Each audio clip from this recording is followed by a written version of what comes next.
Oke, sekarang kita masuk bab ketiga, yaitu katanya dengan transformasi. Jadi transformasi nanti silahkan diperhatikan dan mulai dipelajari kaitannya dengan refleksi, rotasi, kemudian dilatasi, dan juga translasi ya. Jadi mulai dari refleksi, translasi, rotasi, dan juga dilatasi. Nanti tolong untuk diperhatikan. Nah, jadi itu untuk dikuatkan bagaimana kalau dia itu ditranslasikan, kemudian bagaimana kalau dia dirotasi 90 derajat, dirotasi 180 derajat, itu tolong untuk diperhatikan. Oke, kita langsung pada pembahasan soal, contoh soalnya ya. Nah, semoga saja ini juga keluar besok pada waktu ujian. Jadi soal yang pertama adalah kaitannya dengan transformasi adalah koordinat titik A 1,2 dan B negatif 2,4. Jika dicerminkan terhadap sumbu X, maka koordinatnya berada di Oke, jadi masing-masing titik ini kita cerminkan terhadap sumbu X. Kita harus paham dulu bahwa mencerminkan sumbu terhadap sumbu X itu kan kemarin kalau kita bicara rumusnya itu adalah jika terhadap X, Y kita cerminkan atau refleksi terhadap sumbu X, maka hasilnya adalah X, negatif Y. Nah, soal pertama adalah titik A. Titik A itu koordinatnya adalah 1,2. Maka 1,2 kalau kita refleksikan terhadap sumbu X, hasilnya adalah, nah kita ikuti aturan di sini. X tetap X, maka tetap 1. Y-nya jadi negatif, maka negatif 2. Kemudian titik yang B, yang semula titiknya adalah negatif 2,4, kita refleksikan, maka oke.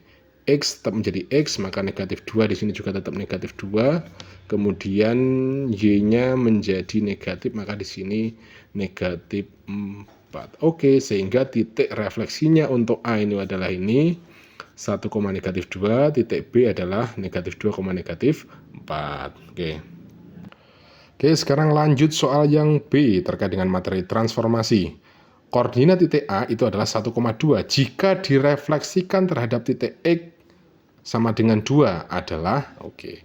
Jadi di sini ada titik A yang mana nilainya adalah 1,2, kemudian direfleksikan terhadap X sama dengan 2. Oke, kalau saya bisa gambarkan seperti ini terhadap sebuah grafik ya. Grafik. Nah, ini adalah miliknya sumbu X, ini adalah miliknya sumbu Y. Jadi kalau misal ada sebuah titik di sini, kalau dia direfleksikan terhadap sumbu X, jadi sumbu X ini menjadi cermin, maka bayangnya terletak di mana? Ya pastinya di sini. Nah, di sini ini. Tapi kalau misal titik ini ya, titik ini kita refleksikan terhadap sumbu Y, lah sumbu Y ini sebagai cermin, maka bayangannya juga pasti di sini. Jadi seperti itu analogi dari refleksi. Nah, sekarang jika terhadap suatu titik 1,2 direfleksikan terhadap titik X sama dengan 2, artinya adalah terdapat suatu titik, kemudian di X sama dengan 2 ini ada cerminnya. Nah, ada cermin seperti ini. Jadi misal titiknya di sini di X sama dengan 2 itu ada cerminnya. Maka bayangannya di mana? Ya bayangannya di sini. Ya, jadi seperti itu analogi dari refleksi. Jadi kalau misal ada titik 1,2 direfleksikan terhadap X sama dengan 2, itu kalau kita ngikut pada rumus kemarin, untuk cara cepatnya kita pakai rumus ya, maka jika ada A, X, Y, kemudian direfleksikan terhadap X sama dengan 2-nya kita sebut H gitu aja ya, kita sebutkan H, maka hasilnya adalah titik bayangannya itu adalah 2H dikurangi X, Y-nya tetap. Ya, tetap. Maka kalau rumus ini kita bawa ke sini, maka hasilnya adalah 2H dikurangi 1, sehingga 2H, 2 H-nya itu adalah 2, ini kali 2, dikurangi X. X-nya itu adalah 1. Nah, sedangkan nilai Y-nya adalah tetap, yaitu 2. Dari sini mohon maaf ya, agak kurang terstruktur, agak ribet, sehingga didapat 2 kali 2 adalah 4, 4 dikurangi 2. 2 kali 2 adalah 4, 4 dikurangi 1, hasilnya adalah 3, sedangkan titik Y-nya tetap yaitu 2, sehingga hasil dari titik A, 2 yang direfleksikan terhadap X sama dengan 2 itu nilainya adalah 3,2. Ini kalau semisal Anda pakai rumus, tapi kalau semisal Anda pakai rumus boleh nanti buat grafik, kemudian kita tentukan sendiri, itu juga dapat. Oke, lanjut pada soal yang C. Oke, untuk soal C adalah titik A 1,2 jika dirotasi. Nah, sekarang kita bicara tentang rotasi terhadap titik pusat 0,0 sebesar 90 derajat. Oke, kita jelaskan dulu pakai rumus, nanti kita pakai analogi dari gambar setelah itu ya. Jadi, kalau ada rotasi, jika suatu titik, nah ini Anda dapat melihat catatan kemarin, untuk lebih jelasnya, kemarin sudah lengkap, Pak Bagus catatkan, jika dirotasikan terhadap titik pusat 0,0, dan rotasinya itu sebesar 90 derajat, maka bayangannya itu adalah negatif Y, X seperti ini. Jadi kalau semisal titiknya itu adalah ini 1,2, kita rotasikan dengan sudut pusat 0,0 dengan sudutnya adalah 90 derajat, maka bayangannya itu adalah sebentar, yang sini jadi negatif Y, jadi nilainya negatif Y ya, maka di sini Y-nya kan 2, maka di sini negatif 2, X-nya ganti negatif 2, kemudian X-nya ganti di belakang 1, maka titik rotasinya adalah ini negatif 2,1. Kalau kita ibaratkan seperti ini, jadi ini jawabannya.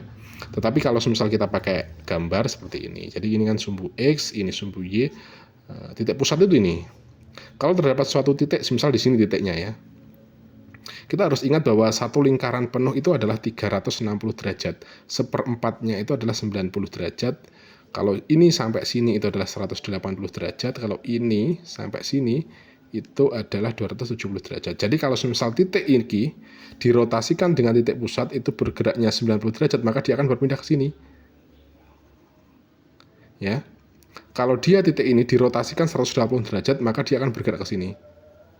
Begitupun kalau dia dirotasikan terhadap 270 derajat, jadi geraknya ke sini, sampai sini, sampai titik ini. Jadi analogi gambar terkait dengan rotasi seperti itu. Oke, sekarang kita lanjut soal terakhir kaitannya dengan transformasi. Oke, soal keempat. Ini adalah soal yang mudah translasi ya.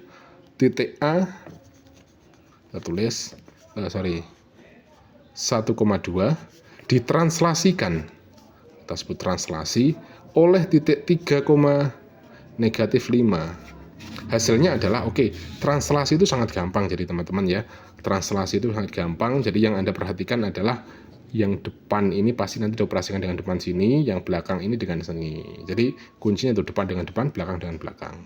Atau X dengan ini bagiannya T, yang bagian X, 2 juga bagian T, yang bagian Y. Sehingga kita dapat di sini titik bayangannya hasil dari translasi itu hasilnya adalah 1 ditambahkan dengan 3, sedangkan yang 2 kita, karena di sini dia bernilai negatif, maka bukan tambah lagi, maka dikurangi 5. Sehingga kita dapat bayangannya adalah 1 tambah 3 adalah 4, 2 dikurangi 5 adalah negatif 3. Maka disinilah letak titik translasi dari 1,2 yang ditranslasikan terhadap titik 3,5. Oke, semoga bermanfaat. Tolong di rumah juga dipelajari dilatasi, dan beberapa soal tadi yang sudah Pak Bagus bahas, tolong itu semuanya untuk dipelajari. Semoga saja besok sedikit banyak keluar pada waktu ujian, karena ini memang saya dasarkan kepada hasil soal-soal ujian tahun kemarin, jadi kemungkinan besar bisa sedikit keluar lah. Ada beberapa soal yang mungkin hanya merubah nilainya saja, tapi mungkin secara umum soal-soalnya mirip-mirip, mungkin seperti itu. Tolong dimaksimalkan. Terima kasih. Assalamualaikum.